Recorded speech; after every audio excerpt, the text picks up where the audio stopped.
Mike. On the networks of WDAY. Here's Dom Izzo. Look at that. We're almost right on time as we start hour number 2 on this Thursday morning. Getting ready for day 2 of the state hockey tournament. We'll check in live in Grand Forks with our guy Sam Getzinger in about a half hour. He's calling the boys quarterfinals, which start in 2 hours' time on WDAY2. We'll give you the full lineup on that here coming up in about 30 minutes. But it is Thursday at 10 o'clock. We welcome in, as we do each and every Thursday during basketball season, North Dakota State women's basketball head coach Jory Collins joins us. We missed him last week as the Bison were out on the road in Denver and Oral Roberts. Final 2 games of the regular season setting up for the Bison. Kansas City tonight and then Omaha on Saturday. Great to see you, bud. Tell me, just you split last week. You lost 3 of your last 4. Tell me, mood-wise, vibe, where are you at right now with the last 2 games of the season coming up? Yeah, I mean, obviously, Dom, with it winding down, 3 out of 4 is not any place you want to be. For our team, and it's just kind of been that way all year. We've had some bad moments in games that have cost us games. I think back to the UMKC fourth quarter, the UND third quarter, the Oral Roberts first quarter the other day. Yeah. It's not like we're having bad 4 quarters of basketball, but the low points have been low enough to sap all our momentum in some games and make them a lot more difficult. Even in some of those where we've been playing really well up until that point, with the second half ones. But you got to be able to have some poise. You got to be able to weather the ups and downs of a season. And, I know we're excited to be at home this week. I know we're excited to play tonight in our home arena and Saturday to celebrate our seniors. It's an awesome opportunity for us to just get back on the horse here and get some positive basketball going, try to protect home floor and get some momentum going into next week. You've mentioned this to me before as well about playing your best ball late in the year, trending in a good direction towards Sioux Falls. So what do you want to see specifically out of your team here tonight and Saturday?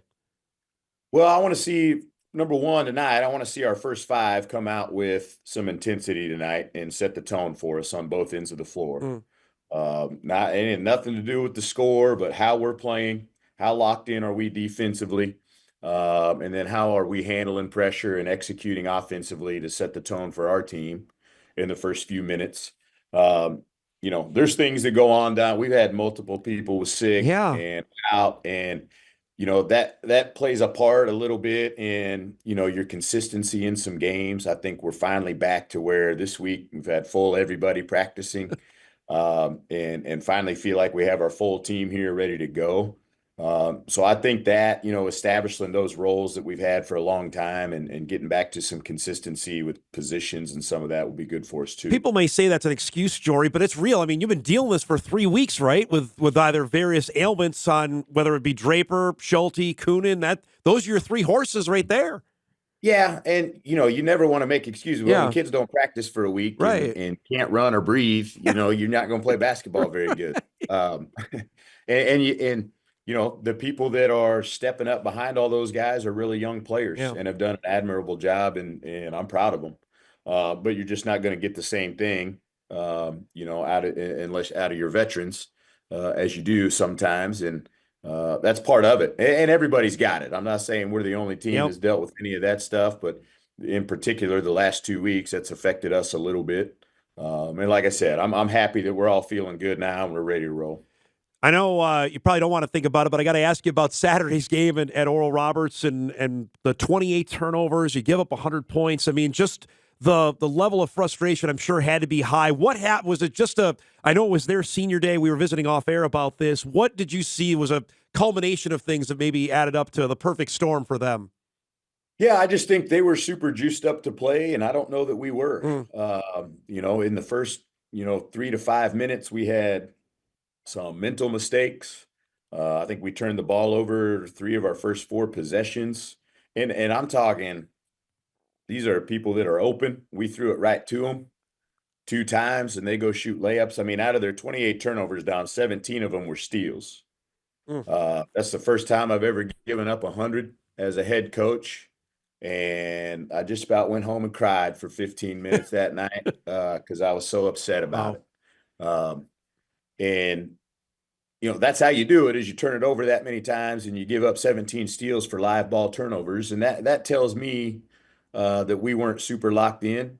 Um, and they were, and they're a good enough team to make you look silly if you're not ready to play. And we did settle in. We clawed back to within 5 Yeah. there, 51 Yep. 46, and had our chances. But they were just able to make plays when we weren't and keep us at bay there. I know you wanted the highest seed you could get. You're pretty much locked into being 3, which means you got to play. If you win, you got to play 3 games in 3 days. Tell me about does that change any of the mindset for you? Is when you get to Sioux Falls next week?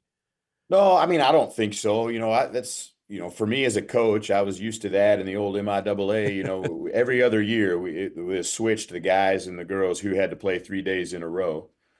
So it didn't matter if you were the 1 seed or the 8 seed, you had to play 3 days in Yeah. a row. Um, and that ends up being a grind for everybody. Yeah, the day off in between is probably great for the second round game. But if you make it to the championship, I don't know that there's that big a difference, between 3 and 4 or 3 and 3.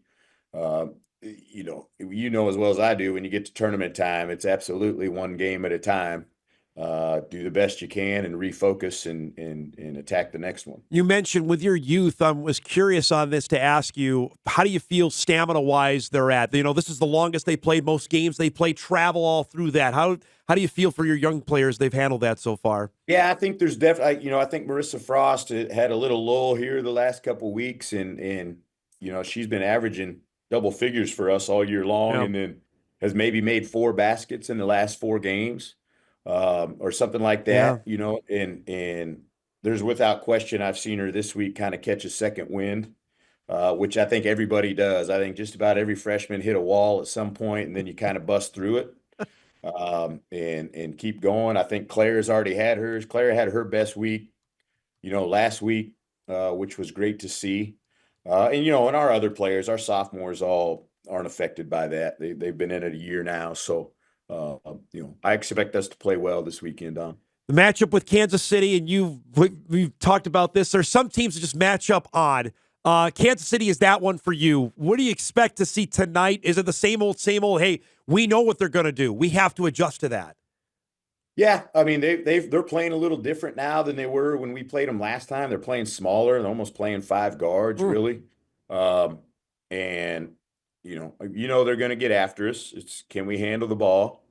Can we get open versus pressure? Can we reverse the ball when we need to? They're a terrific offensive rebounding team. They lead the league in offensive rebounds because they're such good chase, not because of size, but just because of effort and chasing. And then they got 2 players that I think are top 6 in the country in field goal attempts. That's 2 people on the same team. So who's taking most of the shots. Got to be assignment correct on those 2 players and try to make it really, really difficult, for the Bennett and Contreras combo there. But I think Coach D's done a terrific job with her team this year. And if AJ wouldn't go undefeated, I'd almost tell you she's getting as much out of her team as anybody in our league this year. I think she's done a great job. Obviously, it is senior day on Saturday. You're going to honor your 3 seniors in Stacia Vanderpool and Abby Draper and Abby Schulte. I want you to, especially with the both Abbies, of what they have meant to you. And to start with Draper, because I remember her playing with Bradley the year prior to her coming here, and how that all came about, Jory, and then what her impact has been over the last 3 years of this team. Yeah, I don't know if I remember the story exactly right. I think her sister married a guy from here. She'd been here before, has some in-laws here, so had been up here previously for family stuff. Um, and just when she went into the portal, she'd played here, knew some people here, so some familiarity. We were obviously coming off not a good year. Yeah. And we're looking for, multiple players in the spring. And she made the all freshman team in the Missouri Valley Conference, so you knew there was something there with Drapes, and we're so excited to get her. And I think has just evolved as much as you could ask for in a 3-year span. Came off the bench playing the 4 for us her first year, and then has been our 5 the last 2 years. And while maybe slight a build, for a 5-man, her athleticism and speed and her ability to shoot right and left-handed hooks and her tenacity on the glass has just, been a huge contributor for us and very much, big responsibility in where our program's gotten or started and where it's been in her 3 years. And just been a lot of fun to watch her grow, not just on the basketball floor, Dom, but just emotionally Yeah.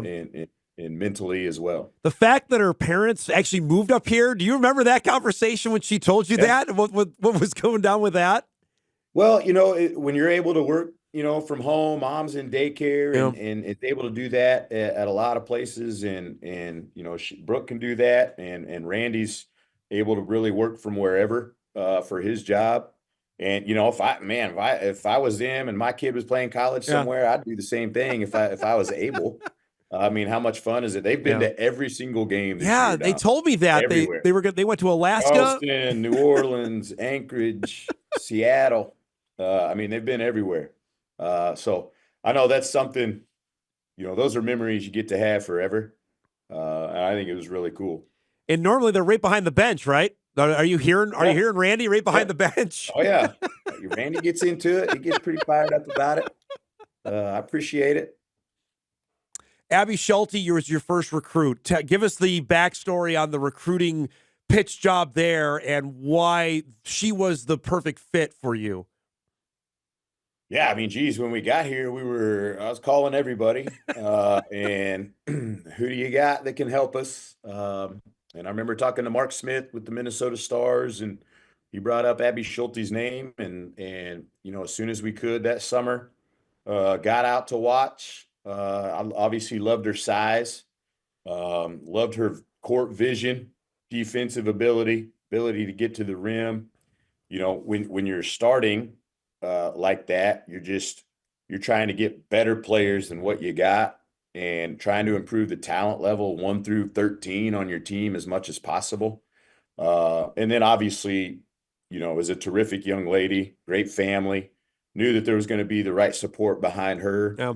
And we just tried to sell Schulte on a vision. Hey, yes, we're not at a high level right now, but I bet you throughout the course of your career, we're going to get this thing turned around. And, I'll be forever grateful for Schulte. She's been loyal. She's been committed to our program through bad times and good times, and is a huge factor in us, just changing who we are as a program and becoming much more competitive towards the top. And you've asked her to do everything, Jory. I mean, she's played 3 different spots for you and done it without any either complaint and just went out there and done it.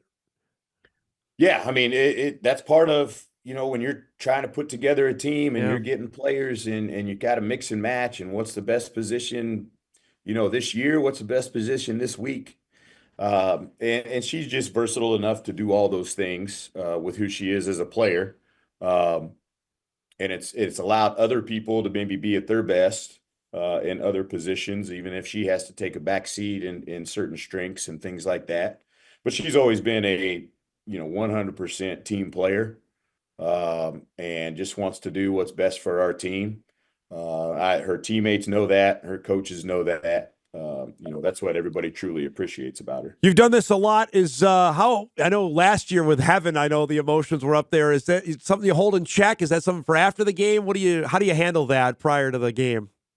Yeah, I usually do okay the day of. I usually write them all a letter. That kind of gets emotional sometimes. Cool. What's fun, with Seisha just having 1 year, Dom, and then Drape's 3 and Schulte 5. We were talking about this on the radio show the other night. It's kind of the evolution of college basketball. That's exactly right. Our senior class here. That's exactly right. We got the 5th-year COVID guy. We got the portal transfer. We got the grad transfer for one. All, just different paths to get to a last day of your senior year.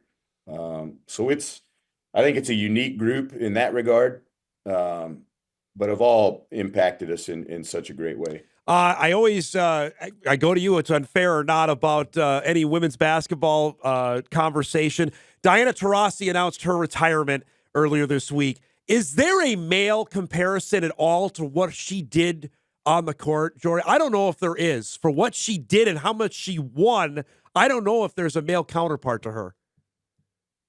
Yeah, I don't know. I mean, if you're going to think about a 20-year, I mean, LeBron. Maybe. I mean, you got to think about a 20-year career. I mean, she won more championships, Yep. but as far as just, I remember when I first got into women's basketball, here comes, Diana Taurasi and Sue Bird, Yeah. Maybe a year later or whatever. So for me, basically, as long as I've been in women's basketball, Diana Taurasi's been a player and has been, really the face of women's basketball for a really long time. And that's where I would say, just from a marketing standpoint, I mean, LeBron's been around for 20 some years. It feels the same to me, of just an icon of the sport.